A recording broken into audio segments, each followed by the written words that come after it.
क्या इंसान कुदरत को हरा सकता है? क्या वो एक बहती हुई नदी को उसका रास्ता बदलने पर मजबूर कर सकता है?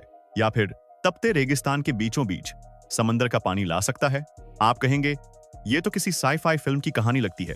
यह संभव है। लेकिन दोस्तों, आज हम आपको इंसानी हिम्मत और इंजीनियरिंग के दो ऐसे महा प्रोजेक्ट्स की कहानी सुनाने जा रहे हैं, जिन्होंने असंभव को संभव कर दिखाया। एक तरफ एक देश ने रेगिस्तान को चीरकर एक विशाल नदी को ही मोड़ दिया, और दूसरी तरफ एक दूसरे देश ने समंदर को ही पाइपों में भरकर सैकड़ों किलोमीटर दूर अपनी प्यासी जमीन तक पहुंचा दिया। ये कहानी है उस बेहिसाब ताकत की, उस बेमिसाल टेक्नोलॉजी की और उन लाखों मजदूरों के पसीने की, जिन्होंने तपती धूप और रेत के तूफानों के बीच बंजर जमीन पर जिंदगी की लकीर खींच दी। आखिर कैसे एक नदी को रेगिस्तान में बहने पर मजबूर किया गया? वो कौन सी तकनीक थी जिसने समंदर के खारे पानी को मीठे अमृत में बदल दिया? और इन दोनों हैरतअंगेज कहानियों में हमारे देश भारत के लिए क्या गहरा सबक छिपा है? अंत तक बने रहिएगा, क्योंकि ये सफर आपको उस हकीकत से रूबरू कराएगा जो साबित करती है कि जब इंसान ठान ले तो वो रेगिस्तान में भी समंदर ला सकता है। लेकिन आगे बढ़ने से पहले आपसे एक छोटी सी गुजारिश है। अगर आप हमारे चैनल पर नए हैं तो इसे सब्सक्राइब जरूर कर लें, और अगर वीडियो अच्छा लगे तो लाइक करना मत भूलिएगा। दोस्तों, हमारी पहली कहानी शुरू होती है साउथ एशिया के उन तपते मैदानों से जहां सदियों से सूखे ने जिंदगी को तय किया है। ये कहानी है पाकिस्तान की। यहाँ एक अजीब सी हकीकत थी। एक तरफ देश के कुछ हिस्सों में साउथ एशिया की सबसे ताकतवर नदियों में से एक इंडस नदी बहती थी, तो वहीं दूसरी तरफ सैकड़ों किलोमीटर तक सिर्फ सूखी, फटी हुई जमीन और प्यासे लोग थे। इसी विरोधाभास ने एक बहुत बड़े और साहसी फैसले को जन्म दी। नदी को ही मोड़कर उन सूखे इलाकों तक ले जाने का फैसला, जहां पानी का पहुंचना एक सपना था। इस सपने का नाम था कोची कैनाल प्रोजेक्ट। ये कोई छोटी मोटी नहर नहीं थी।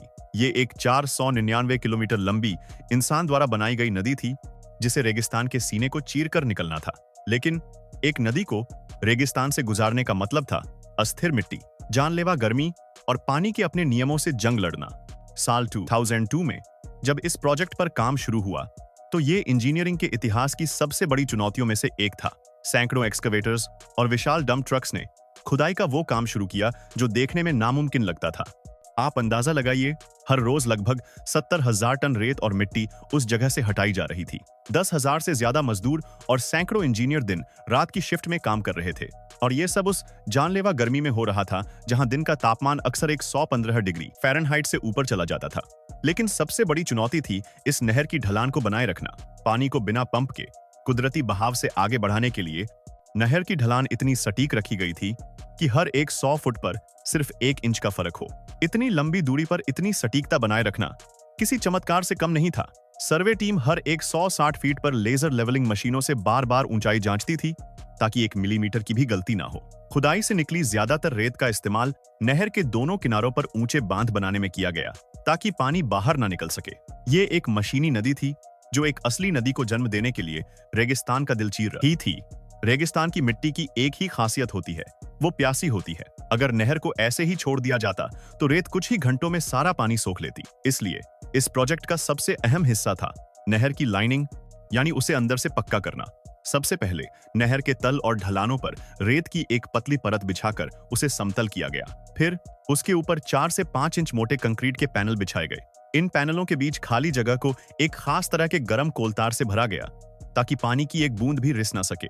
जिन जगहों पर मिट्टी बहुत कमजोर थी, वहां कंक्रीट के नीचे एक अतिरिक्त प्लास्टिक की मोटी चादर भी बिछाई गई। कुल मिलाकर 220 मील से ज्यादा लंबी नहर को कंक्रीट से सील किया गया। ऊपर से देखने पर यह नहर सोने के समंदर के बीच एक चमकती हुई चांदी की लकीर जैसी दिखती थी। एक कंक्रीट की धमनी जो रेगिस्तान में जिंदगी का संचार करने का इंतजार कर रही थी। 15 साल से ज्यादा की मेहनत के बाद वो दिन आया जब इस नहर में पहली बार पानी छोड़ा गया। इंजीनियर्स ने धीरे धीरे इंडस नदी का पानी नहर में छोड़ना शुरू किया। टेक्निकल टीमें हर एक पॉइंट पर मौजूद थीं, पानी का दबाव जांच रही थीं, लीकेज ढूंढ रही थीं और जमीन में हो रहे बदलाव को नोट कर रही थीं। और जैसे ही पानी की पहली धार उस सूखी, फटी हुई नहर में बही, डेरा बुगती और दूसरे इलाकों में जश्न का माहौल बन गया। लोगों ने कहा कि आज रेगिस्तान फिर से जिंदा हो गया है। जहां जहां पानी पहुंचता, वहां वहां खुशियों की लहर दौड़ जाती। ये सिर्फ पानी का बहाव नहीं था, ये उम्मीद का बहाव था।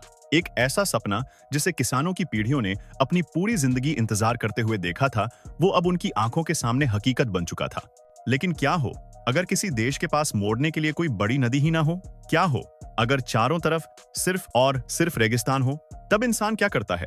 हमारी दूसरी कहानी इसी सवाल का जवाब है। ये कहानी है सऊदी अरब की, जिसने पानी के लिए सीधे समंदर को ही चुना।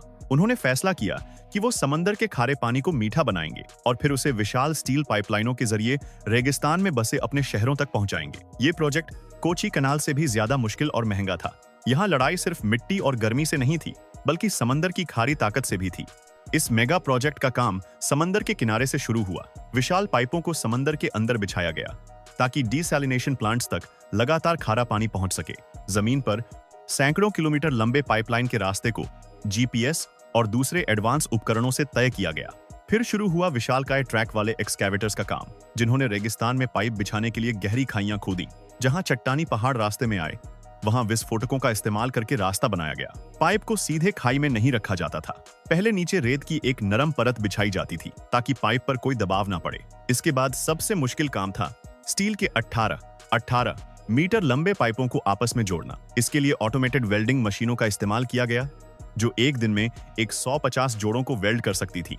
हर जोड़ की अल्ट्रासोनिक मशीनों से जांच होती थी कि कहीं उसमें कोई कमी तो नहीं रह गई है। फिर विशाल क्रेनों की मदद से इन पाइपों को धीरे धीरे खाई में उतारा जाता था। ये रेगिस्तान के नीचे बिछाई जा रही स्टील की नसें थीं, जिन्हें एक दिन अपने अंदर जिंदगी लेकर दौड़ना था। तो इन पाइपों में पानी आता कहां से है? इसका जवाब है विशाल डेसैलिनेशन प्लांट्स। ये फैक्ट्रियां समंदर के किनारे बनी हैं और इनका एक ही काम है, समंदर के 3.5% खारे पानी को पीने लायक मीठे पानी में बदलना। एक प्लांट हर रोज 70 लाख लीटर से ज्यादा समुद्री पानी को पीने लायक बनाता है। लेकिन इस तकनीक की एक बहुत बड़ी कीमत है।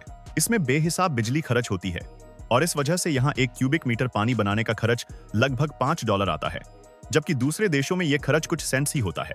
ये एक बहुत महंगा सपना है, लेकिन रेगिस्तान में जिंदगी को बनाए रखने के लिए सऊदी अरब ये कीमत चुका रहा है। अब सवाल उठता है कि इन 2 महाप्रोजेक्ट्स की कहानी से हमारे देश जैसे विशाल राष्ट्र के लिए क्या सबक है? हमारे सामने भी पानी की चुनौती किसी से छिपी नहीं है। हमारे देश के कई हिस्से सूखे की मार झेलते हैं, जबकि कुछ हिस्सों में नदियां उफान पर होती हैं। पहली कहानी हमें सिखाती है कि कैसे अपने मौजूदा जल संसाधनों का बेहतर मैनेजमेंट करके उन्हें उन इलाकों तक पहुंचाया जा सकता है जो प्यासे हैं। ये इंटरलिंकिंग ऑफ रिवर्स जैसे आइडियाज की तरफ इशारा करती है। ये मुश्किल है, लेकिन नामुमकिन नहीं। वहीं दूसरी कहानी हमें एक दूसरा रास्ता दिखाती है। वो रास्ता है टेक्नोलॉजी का, जिसमें हम समंदर के असीमित पानी को इस्तेमाल करने की क्षमता रखते हैं। हमारी भी एक बहुत लंबी कोस्ट लाइन है, लेकिन ये कहानी हमें ये भी याद दिलाती है कि ये रास्ता बहुत महंगा है और इसमें बहुत ज्यादा एनर्जी लगती है। हमारे लिए सबक ये है कि हमें एक संतुलित रास्ते पर चलना होगा। हमें अपनी नदियों को भी बचाना है, उन्हें प्रदूषण से मुक्त करना है और साथ ही डेसैलिनेशन जैसी नई तकनीकों में भी निवेश करना होगा, ताकि भविष्य में हम पानी के लिए किसी पर निर्भर न रहें। ये कहानियां इंसानी जज्बे की मिसाल हैं और ये हमें याद दिलाती हैं कि सही प्लानिंग और इच्छा शक्ति से बड़ी चुनौती से भी पार पाया जा सकता है। तो दोस्तों, ये थी रेगिस्तान में पानी लाने की 2 अद्भुत कहानियां। एक ने नदी को मोड़ा तो दूसरे ने समंदर को। आप इन दोनों में से किस प्रोजेक्ट को ज्यादा असरदार मानते हैं? हमें नीचे कमेंट्स में जरूर बताएं। अगर आपको ये वीडियो जानकारी से भरपूर लगा तो इसे लाइक करें, अपने दोस्तों के साथ शेयर करें और हमारे चैनल को सब्सक्राइब करना ना भूलें। मिलते हैं अगले वीडियो में। धन्यवाद।